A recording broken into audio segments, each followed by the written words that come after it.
Hello मित्रों, standard 12 subject English હું Anil sir. આપણે આજે આ વિડીયોમાં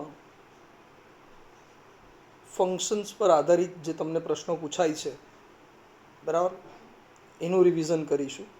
આગળ ઓલરેડી દરેક ફંક્શન્સ તમને શાંતિથી સમજાવેલા છે, ઉદાહરણ સહિત સમજાવેલા છે મિત્રો. હવે એકવાર એનું રિવિઝન જોઈ લઈએ, બરાબર, ને થોડાક બીજા એક્સ્ટ્રા એક્ઝામ્પલ સમજાવીશ કે જેનાથી તમારા માર્ક્સ વધારે સારી રીતે તમે કવર કરી શકો. સેક્શન એની અંદર પહેલાં ફંક્શન્સ તમને ક્યાં પૂછાવાના છે તો 3 પ્રશ્નોમાં આવશે. પહેલાં સેક્શન એમાં 2 અલગ અલગ પ્રશ્નો આવશે. એક 3 માર્કનો પ્રશ્ન આવશે જે આઈડેન્ટિફાય ધ ફંક્શનનો હશે.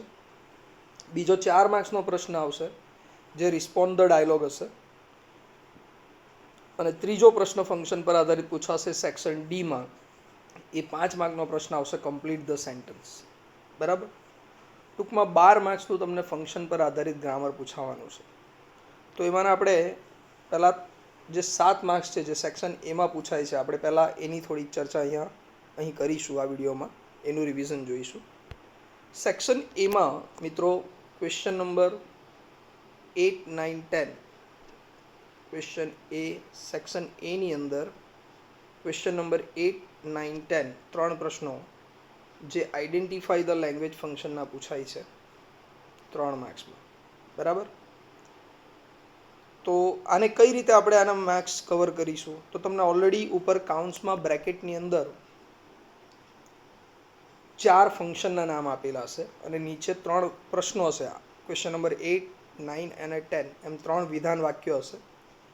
તો એમાં કયો શબ્દ વપરાયેલો છે એ હિન્ટ, વાક્યમાં આપેલી હિન્ટ, બરાબર, એ હિન્ટને આધારે આપણે ફંક્શન ઉપરથી સિલેક્ટ કરીને લખવાનો છે.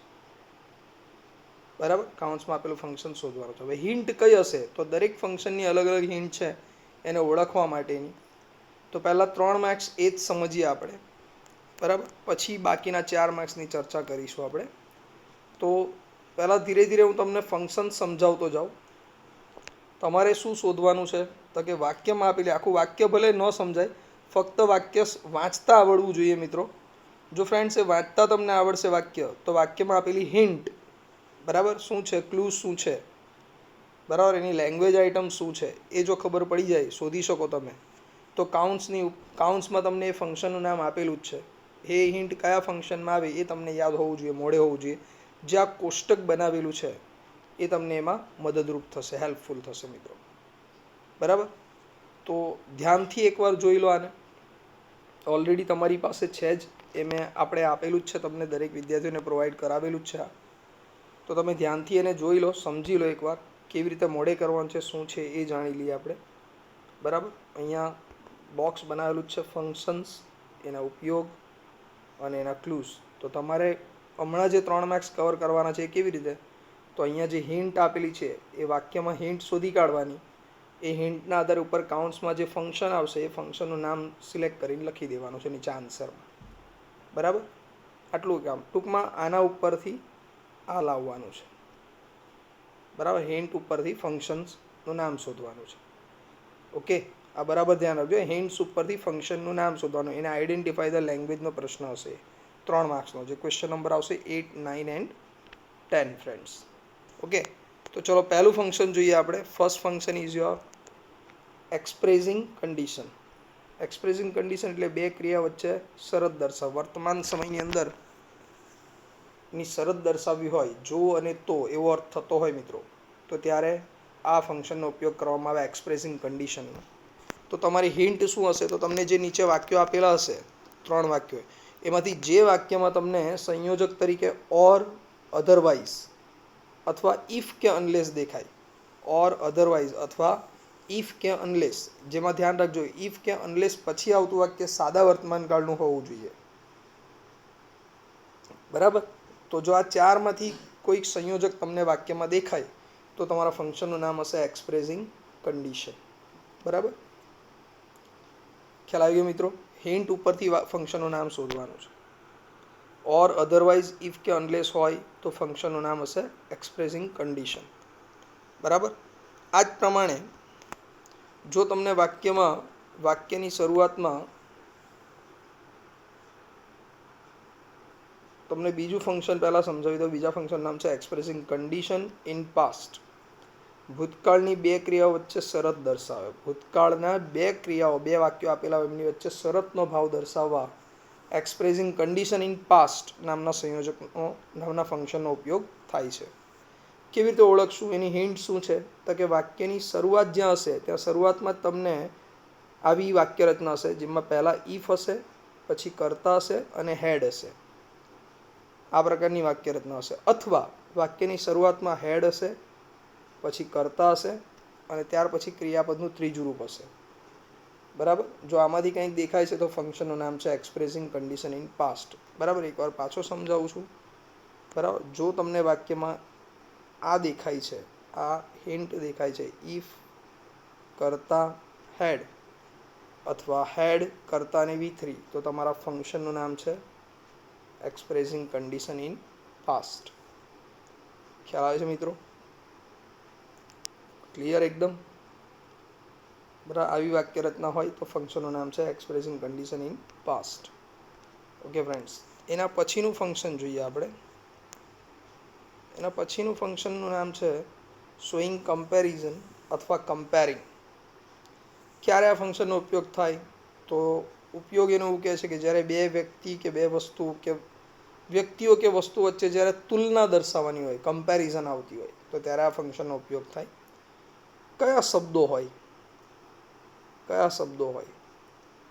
તો વાક્યમાં જુઓ ફ્રેન્ડ્સ, જ્યારે વાક્યમાં આમાંની કોઈ હિન્ટ મળે, અહીંયા જે હિન્ટ લખેલી છે આ બોક્સમાં દેખાય છે તમને, આમાંની કોઈ હિન્ટ દેખાય વાક્યમાં, શું હોય? તો કે વાક્યમાં એઝ વિશેષણ અને એઝ હોય, અથવા સો વિશેષણ અને એઝ હોય, અથવા નો અધર કે વેરી ફ્યુથી શરૂ થતું વાક્ય હોય.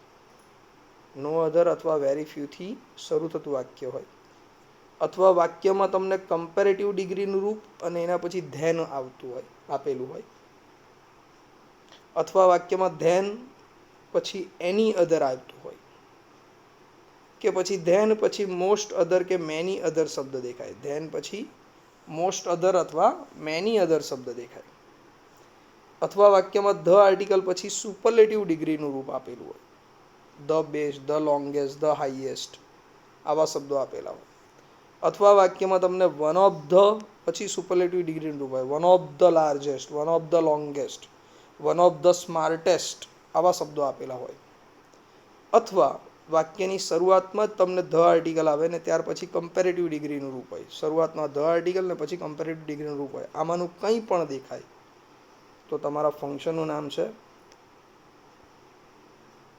શોઈંગ કમ્પેરિઝન અથવા કમ્પેરિંગ. બરાબર? આમાંનું કંઈ પણ દેખાય તો તમારા ફંક્શનનું નામ હશે શોઈંગ કમ્પેરિઝન અથવા કમ્પેરિંગ.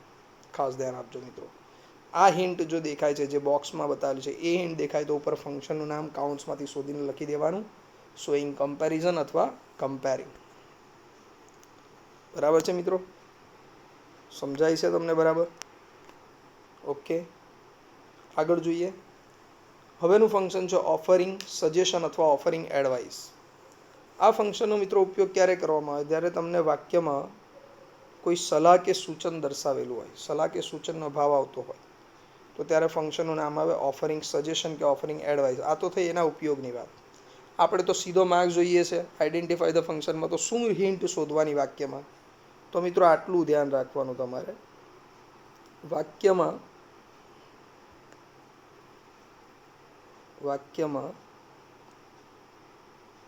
શુડ, ઓટ ટુ અથવા had better, should, ought to અથવા હેડ બેટર, આમાંનું કંઈક પણ વાક્યમાં તમને દેખાય, ટુ બીના રૂપ તરીકે કરતા પછી શુડ, ઓટ ટુ અથવા હેડ બેટર વાક્યમાં દેખાય તો તમારા ફંક્શનનું નામ તમારે ઉપર કાઉન્ટ્સમાંથી શોધીને લખવાનું છે શોઈંગ ઓફરિંગ સજેશન અથવા ઓફરિંગ એડવાઇસ. ફંક્શનનું નામ હશે ઓફરિંગ સજેશન અથવા ઓફરિંગ એડવાઇસ. બરાબર છે ફ્રેન્ડ્સ? બરાબર, એકવાર પાછો કહી દઉં છું. તમારા વાક્યમાં શબ્દો કયા આપેલા હોય? શુડ, ઓટ ટુ કે હેડ બેટર. આ હિન્ટ દેખાય તો ફંક્શનનું નામ લખી દેવાનું ઓફરિંગ સજેશન અથવા ઓફરિંગ એડવાઇસ. ખ્યાલ આવી ગયો મિત્રો? ઓકે ફ્રેન્ડ્સ, આગળ વધીએ. હવેનું ફંક્શન છે તમારું એક્સપ્રેસિંગ કોન્ટ્રાસ્ટ. ફંક્શનનું નામ છે એક્સપ્રેસિંગ કોન્ટ્રાસ્ટ. બરાબર. આ ફંક્શનનો ઉપયોગ ક્યારે કરવાનો? તો જ્યારે બે ક્રિયા વચ્ચે વિરોધ દર્શાવેલો હોય. બરાબર. તો જો વાક્યમાં but, yet, still, but, yet, still અથવા આ બટ, યેટ, સ્ટીલ અથવા though, although, even if, even though, however વાક્યની શરૂઆતમાં એઝ, ઇન સ્પાઇટ ઓફ કે ડિસ્પાઇટ શબ્દો આપેલા હોય. બરાબર. તો વાક્યનો પ્રકાર કયો બતાવવાનો? તો વાક્યનો પ્રકાર બતાવવાનો છે, ફંક્શનનું નામ બતાવવાનું છે એક્સપ્રેસિંગ કોન્ટ્રાસ્ટ. ફંક્શનનું નામ બતાવવાનું એક્સપ્રેસિંગ કોન્ટ્રાસ્ટ. સમજ પડી? એકવાર પાછો રિપીટ કરું છું. જો વાક્યમાં બટ, યેટ કે સ્ટીલ વાક્યની વચ્ચે આવા સંયોજક દેખાય અથવા વાક્યની શરૂઆતમાં ધો, અલ્ધો, ઇવન ધો કે ઇવન ઇફ જેવા શબ્દો દેખાય કે હાવેવર કે એઝ વાક્યમાં દેખાય શરૂઆતમાં અથવા ઇનસ્પાઇટ ઓફ કે ડિસ્પાઇટ શબ્દ દેખાય તો તમારા ફંક્શનનું નામ હશે એક્સપ્રેસિંગ કોન્ટ્રાસ્ટ અથવા શોઈંગ કોન્ટ્રાસ્ટ. એક્સપ્રેસિંગ કોન્ટ્રાસ્ટ અથવા શોઈંગ કોન્ટ્રાસ્ટ. ક્લિયર થઈ ગયું મિત્રો? ઉપર કાઉન્ટ્સમાંથી શોધીને લખી દેવાનું છે તમારે એક્સપ્રેસિંગ કોન્ટ્રાસ્ટ અથવા શોઈંગ કોન્ટ્રાસ્ટ.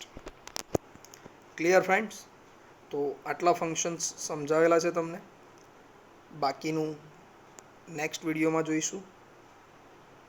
બરાબર. બાકીના ફંક્શન આગળના વિડીયોમાં સમજાવીશ.